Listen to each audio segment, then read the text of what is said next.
മുതിർന്നവരിൽ വിരശല്യം അല്ലെങ്കിൽ കൃമിശല്യം നോട്ടീസ് ചെയ്യപ്പെടാതെ പോകലുണ്ട്.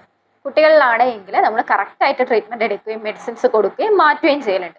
പക്ഷെ മുതിർന്നവരിൽ കാണിക്കുന്ന ലക്ഷണങ്ങൾ മറ്റു പല രോഗത്തിന്റെ ആണെന്ന് തെറ്റിദ്ധരിക്കുകയും നമ്മൾ ട്രീറ്റ്മെന്റ് എടുക്കാൻ വൈകുകയും ചെയ്യലുണ്ട്.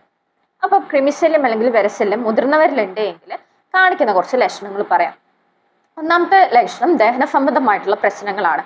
അതായത് വിശപ്പില്ലായ്മ, ഭക്ഷണത്തോട് താല്പര്യക്കുറവ്, ഗ്യാസിന്റെ പ്രോബ്ലം ഒക്കെ കൂടുതലായിട്ട് കണ്ടുവരുന്നത്.